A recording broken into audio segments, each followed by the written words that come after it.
What's up, y'all? This is Brave, and I'm back with another review of Love and Hip Hop Miami. This is season 6, episode 9, I believe. Yeah, we had episode 9. The episode is titled Sound and Fury, and let's get right into it. So we are back right where we left off, pretty much, because Amara and Princess, they are standing there arguing, and they're talking about what occurred between Ray and Amara. And here's the thing. We actually got to see a bit of the fight, which I was kind of surprised, because usually they do that thing where like the camera gets shaky and everything turns black so we don't see nothing. Nope. They let us see something. So we see the slap that Princess gave to Amara. And I mean, she really did slap the out of her, okay? And then here comes Estelita immediately there to defend Amara, okay? Now, from my eyesight, it didn't seem like she connected with Princess. It seemed like she got some licks in on security. Now, as far as what Princess was doing, it seemed like she may have gotten a nice hold on Estelita's hair, though. Because Miss Mama's had scraps of clip-ins all over the place. But here's the real question. Oh, where was Amara after that slap? Amara skedaddled the fuck outside, okay? Yes, she was escorted by security, but baby, she wasn't even trying to get at Princess. So that lets me know, Amara, baby, you are not a fighter. So I'm going to need for you to sit your ass down somewhere when it comes to being all over somebody else's man. Or it ain't even got to be they man. They ex, they whatever they is to them. Leave these men alone. Because you keep barking up trees that I don't think you need to be barking up. Nonetheless, Princess, she over here yelling how she ain't one of them loving hip-hop bitches and all of this stuff. Got Bobby over there collecting all those goddamn clip-ins for Estelita. Estelita ass is looking whopped, okay? Hair was all over the place and had the audacity to say how I look. Girl, a mess. You look a mess. Like, I'm sorry, Estelita, I get that your homegirl, but how embarrassing is that? That you are out here fighting at your event. Like, that is ghetto as hell. So, next thing you know, it's interesting to me that they actually left Princess and Princess and Estelita in the same room together. Because Estelita had time to ask Princess, why would you come to my event and fight? And Princess' response is, girl, shut up. I did kind of chuckle at that. But then also, I forgot that Estelita in her confessional, I mean, this girl, she goes so hard for Amara. It's given she want to be with Amara. Because she basically was like, oh, I should have, told Amara that Princess was coming, but also I thought that these ladies, they were just going to talk, but Princess, she showed her ass and I was forced to defend Amara. Bitch, you weren't forced to do a goddamn thing. You chose. You fucking chose. And let me tell you one thing I can account for. I know that if you were in that situation, Amara was not going to jump in for your ass. We all know that. We all know that Amara would not do that same shit for her. So, I don't know why you are putting Amara on this fucking pedestal. The shit is weird, Estelita. Okay? Next thing you know, though, we got Amara, she outside whining about how her nail got broken or whatever. And the last of us seeing Princess at this event, she's out here taking selfies with Bobby, okay? Out here taking selfies looking flawless, as if nothing ever happened. I said, oh. I can't even knock it right now. Princess, you came in, you slapped a hoe, you pulled some tracks out, and now you're going to go on about your day. I can't even knock you, girl. Amara, she immediately goes to the emergency room, right? No, I'm sorry. She did not go to the emergency room. She pulled up outside of the goddamn hospital, and we see that Ray J is already there. Now, if I am in pain, and if my shit is looking fucked up and could be broken and all of this, I'm not going to sit outside and have a conversation with a nigga like Ray. No, we can have this conversation after I done got bandaged up. Like, how is it that you are sitting outside talking to this nigga when really you should be getting your finger checked on? Like, priorities, ho? Priorities. What are you doing? Like, that's how I know. I'm like, okay, clearly your finger cannot be in that much pain if you got time to film a scene with Ray. Like, be so for real. So then she ends up telling him about the messages that were sent to Princess from her and how Princess slapped her. So then she's like, you know, what did you tell her? He's like, I didn't tell her nothing. I didn't talk to Princess. And then he tries to give her a hug, but she don't want to hug him. She not trying to play no games with Ray. And he's like, oh, so you mad at me now? Ray J, please stop. Like, that is such a lame nigga move to be like, I started some shit, but are you mad at me? Yes. So here goes reality TV Amara. Okay? Because she said, you know, I don't know what to do. I don't know if I want to let the Lord handle it or if I should handle it. Like, should I sleep with Ray and then let the world know about it? Or maybe I should hit her in her pocket, which will be your pocket, you know, and basically sue her. I said, okay, again, this right here is reality TV Amara. That whole little speech that she gave was like, I am the big boss on this show. I just feel like when it comes to Amara, y'all, I'm so serious. I cannot take that girl serious for no reason at this point. Like, everything she says to me is giving, I'm a reality star. Everything about the way she act gives, but I'm a reality star. Like, no moment seemed genuine, ever. And then she ends up telling Ray, though, come into this hospital and come pay my medical bill. And I'm just like, again, it's giving reality TV. Like, with a mix of telenovela. You know what I mean? Like, in the grand scheme of things, that whole let the Lord handle it or sleep with Ray, bitch, that is not the equivalent. Like, I'm sorry. None of that is giving equivalent. Because if you came up with the idea to say, at least in my mind, if you came up with the idea to say, maybe I should sleep with her ex nigga, so that way the world would know, whose bubble is being burst for that? Like, we gonna look at you like you're a hot mess and you're sloppy. Ray, we already know he a hoe. Like, we all know that. And why wasn't your response ever,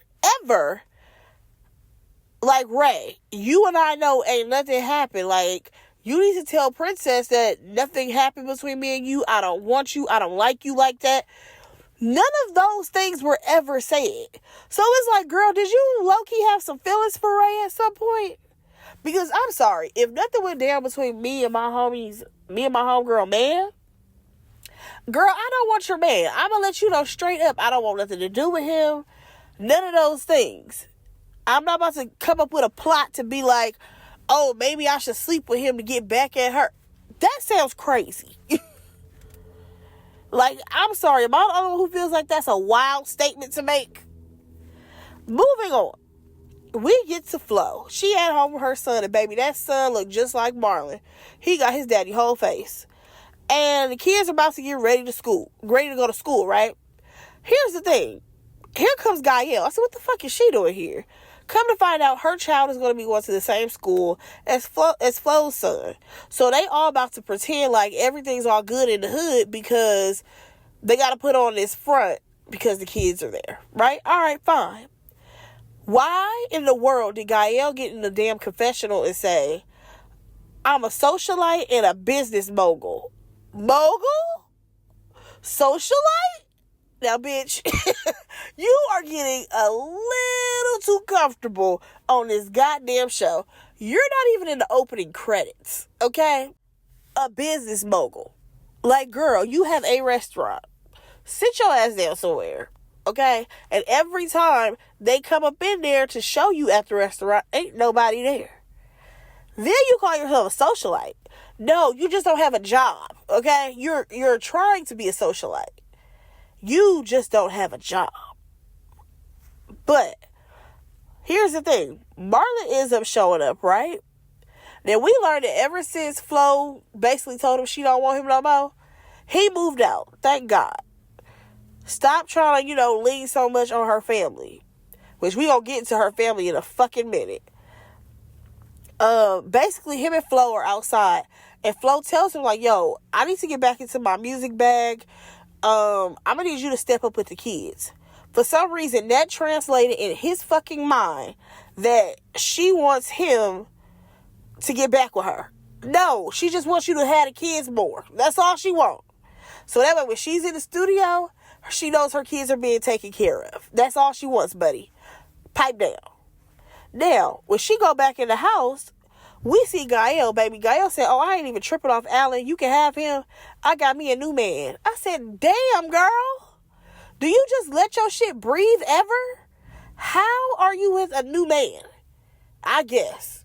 Gael, she ain't the cutest, but baby, she gonna switch him out, ain't she? Now we see Marlon. He goes and talk to Flo mama. Here comes Marie.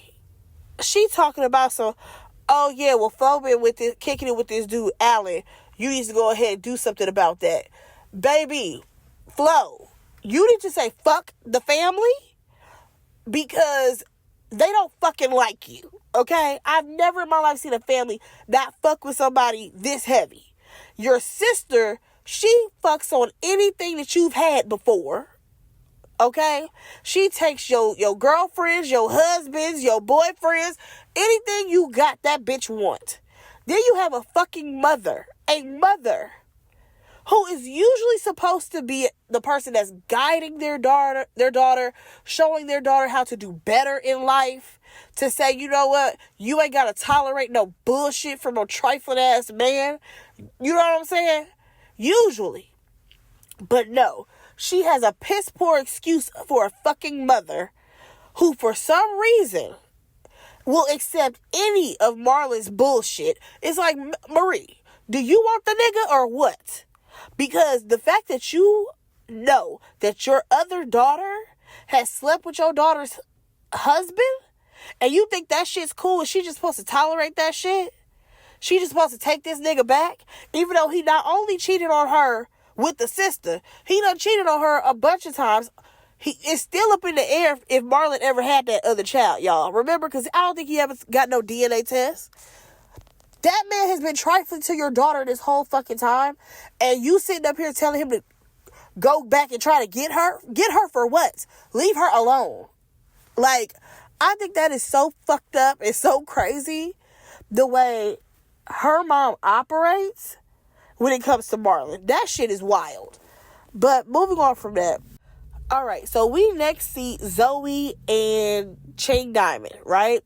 They're at this Curve Fest, and they are supporting each other. Baby, they have been supportive of each other through the DMs over time, and they have no issues.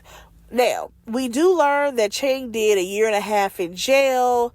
Of course, we learn more about her man and how basically he always getting probation violations and all types of shit.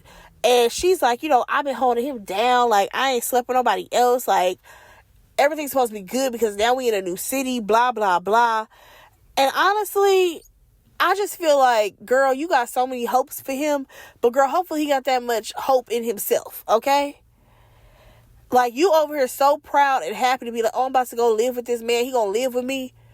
And I'm sorry. At first, I was cool with her mama taking her daughter. I was, because I'm like, okay, you about to really buckle down, be in the studio, and maybe late nights and doing all of this, right? But then I started to think, y'all, Chang, you on some bullshit already. Because the fact that you are so hype about this nigga being laid up next to you, you're not really focused. I can already tell you are not really focused. Because your man about to get out of jail. So everything about to be my man, my man, my man. And you basically just kicked your daughter to the fucking curb. Like, I'm sorry, I gotta give it a side eye. You basically dropped your child so that you could be with a nigga. That shit crazy. That's real, real crazy. But you gonna put it under the guise that you're working. Oh, I'm working, so I can't have my child around. Shit's weird. Like, I don't know, y'all. Stuff like that, it does rub me the wrong way. Because it's given, like, you're operating as if you and your child are not a package deal. Like, you about to operate like, no, I'm just a single woman, baby. It's just me and you. Well, you have a whole child. But I digress. Moving on from that, we see Gael. She talking about, oh, I got this new man. We've been talking in the DMs, blah, blah, blah. Girl, it's Fabo. I said, you gotta be fucking kidding me. Like, okay, this gotta be a reality TV moment for real.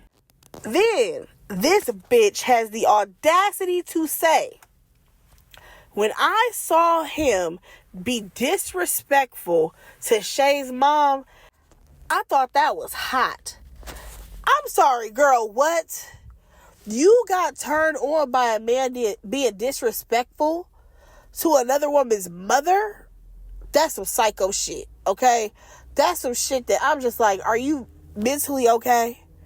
Like, are you right upstairs? I don't think that you are. Because that shit's weird.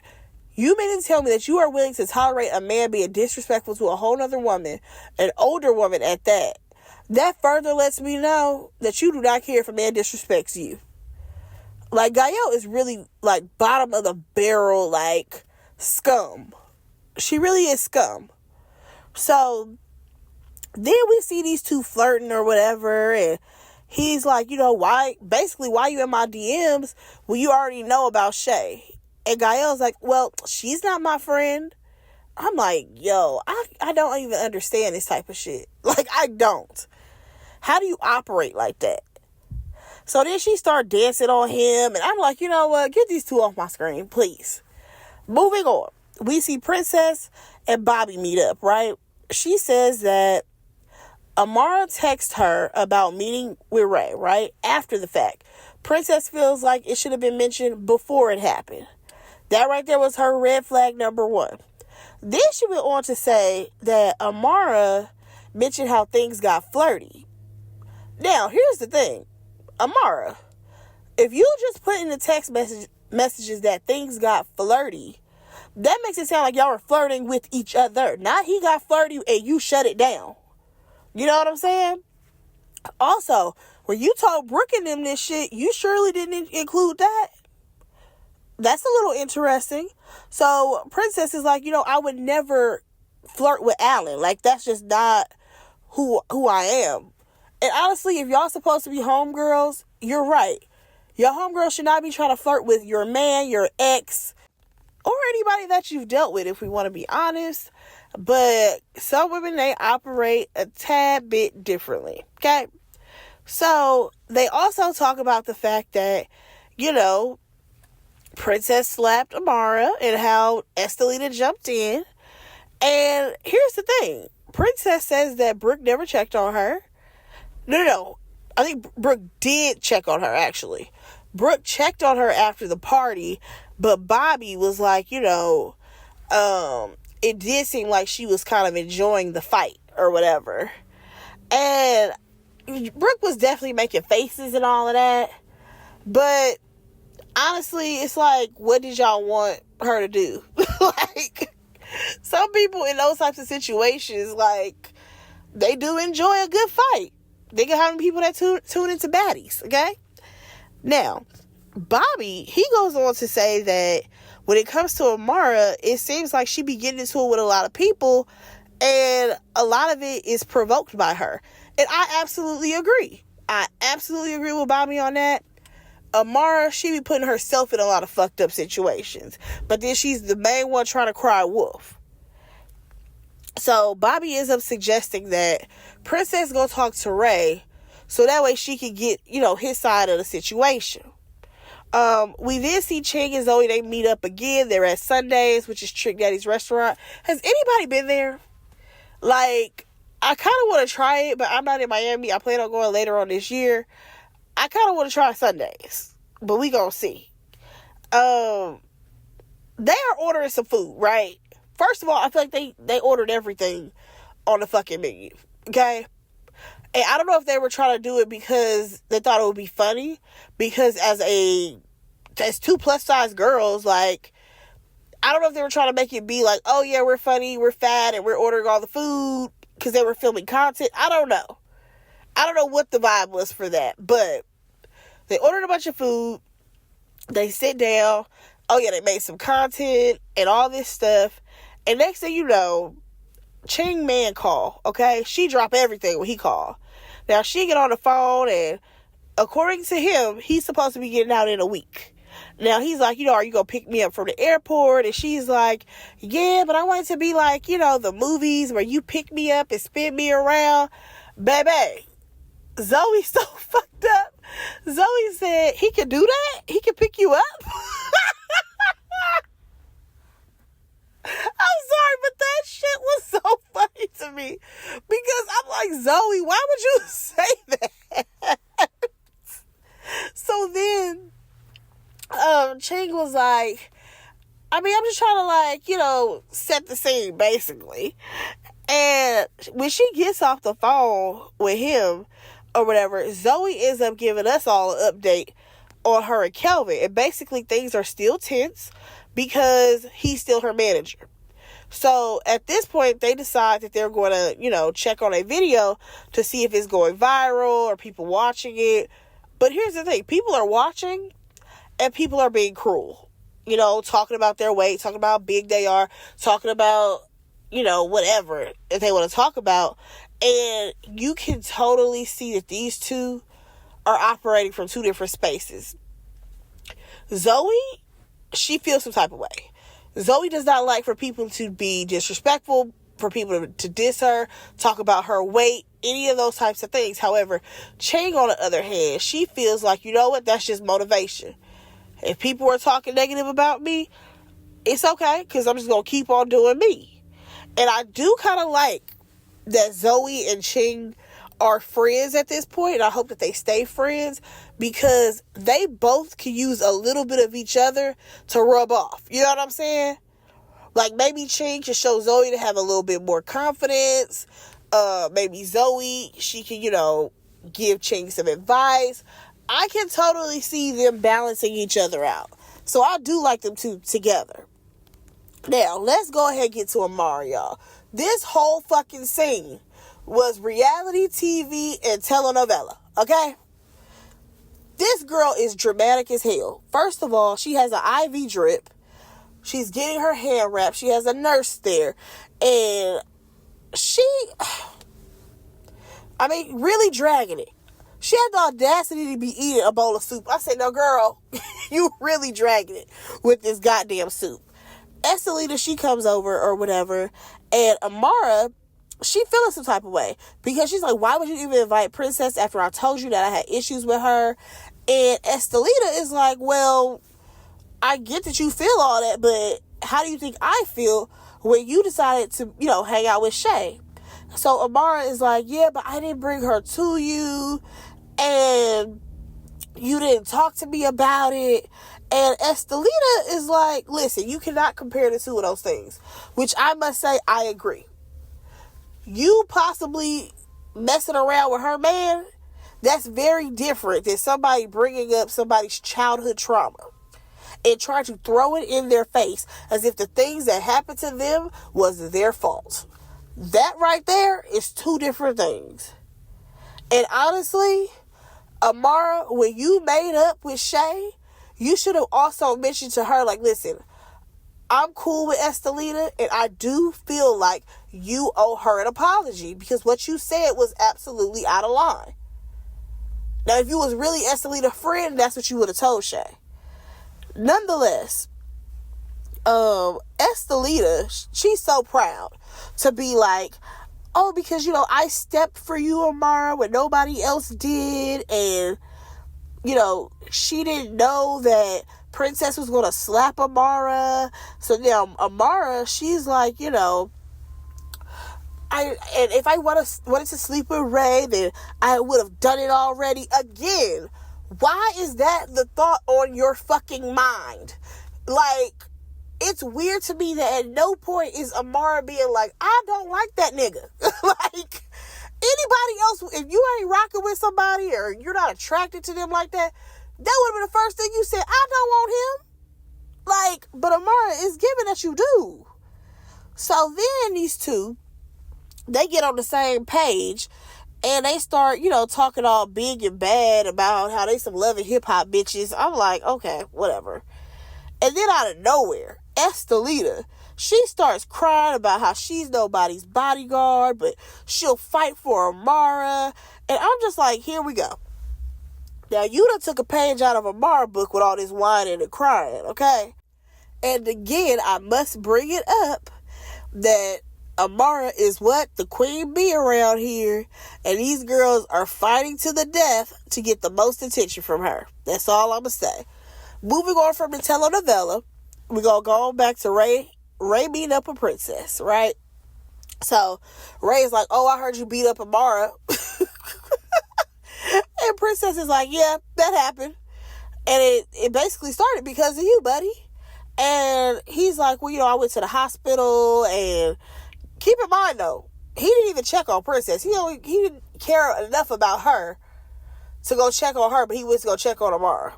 That's weird. So, Princess is confused as to how Amara's finger got messed up. Because she's like, I slapped her and, she didn't even hit me back. Which is true. I don't know how Amara's finger got fucked up. I don't know, one of the, the security guards may have bumped into it or something. Because as fast as Princess slapped her, the security kind of jumped in and Amara was out the door. So I don't know how her finger got messed up. But basically Princess is like, so why did you want to meet up with her? He's like, oh, I'm doing a One Wish movie. I was also being petty. I wanted to learn the bachata dance. And then he admits that he was flirting with her. And Amara was kind of flirting back. And then he says, oh yeah, and then we went back to her house. Excuse me? Now, Amara, you done told this story to about 10 different people how, nothing happened and all of this stuff. Girl, why did he come back to your house? That's a little weird. And then he goes on to describe, like, oh yeah, and I walked past the pool, and then we went into, like, this little salon part. And here's the thing, production has the images of what her house looked like. He says that they got tipsy, but he didn't sleep with her. Now, at this point, Princess, she don't believe him. And he's like, nah, for real, I didn't sleep with her. And she asks him, where's your loyalty? And he's like, well, he's protecting her and the kids. Nigga, in what way? In what way? So then he goes on to tell her about how Amara is trying to seek revenge or whatever. And Princess is like, how is she planning to possibly sleep with you as revenge? Like, you sleep with everybody, so it would not matter. And he's like, oh, but you threw me out. You threw me away. Ray. Ray, you can't do this. See, because now you want to flip it and make it seem like you're the victim. And Ray, you're never the victim, okay? So, Ray J is like, well, you slapped her because of me. And Princess was like, no. I slapped her because she deserved to get slapped. So now, Ray J is feeling some type of way because she don't care about him. He's like, you don't care about me? You don't care about me? And he's like, okay, I'm going to show you how I'm moving in these streets. We see how you're moving. You trying to hit up her homegirls because you sloppy and you're messy. Moving on from that, child. let me go ahead and talk about this last little scene. Alright, so we see Flo and Alan. They're going to be meeting up with Derek in the studio. Why is Alan there? Oh, because he's her support, as she likes to call him. So she goes on to tell Derek about all the bullshit that be going on in her life and how she got all this drama going on. Her sister be fucking her man, her girlfriend, her whatever she got going on. And Derek don't want to hear none of this. Okay? He really don't. He's sitting up here pretending to work on this song. And he's like, oh, it's called Locked In or something like that. And it's all about him and his relationship with Angela. Here's the thing. He played that track and it was full of auto-tune. I said, all right, this is a lot. Now, Flo, she's like, oh yeah, I'm ready to hop in the booth. She started out with a few bars and I said, Flo, this ain't it. It's not it. I'm sorry. Next thing you know, she keeps getting all these phone calls or whatever. So she decides to be messy and she has Alan answer the call. And who is it? It's Marlon. So now we have Marlon and Alan. They over talking to each other. And Marlon, he over here calling Alan Flo's secretary. And Alan is like, dude, we in the studio. We trying to work. I said, who the fuck is we? Alan, you're not an artist. Pipe down a little bit. So he hang up. Marlon again. He is calling the phone. Keep in mind, Marlon is outside of the building at this point. Okay? He over calling again. Flo ends up going outside with Alan. And I'm just like, what is this ghetto mess? I know that Derek is like, how come every time I do a scene and I'm in this studio, ain't no music being made? Him and the twins, that was a waste of time. You got this girl wasting time. Like, what Angela had you sign up for, boy? So here we go. Flo go outside or whatever. And she's like, I'm trying to work on my music. And Alan, he's my support right now. And here go Marlon. He over here yelling about this, yelling about that. These two men are sitting up here. Now they want to have a little tussle. But guess what? Security's here. They ain't going to let that go down. And I'm just like, this is ridiculous. Like, Marlon, the girl don't want you. There's no point in you trying to fight for her love. And then Alan, you just look like a big dummy. Because Flo is playing with you. She don't really want you. Like, all of this is stupid. But y'all, that was pretty much the episode. Y'all let me know what y'all thought about it. I feel like this episode was pretty good. And Amara, you did deserve to be slapped if what Ray J is saying is true. Yeah, that's all I got. Y'all let me know what y'all thought about this episode. Go ahead and like, comment, and subscribe to my channel. And I will talk to y'all in my next review. Bye, guys.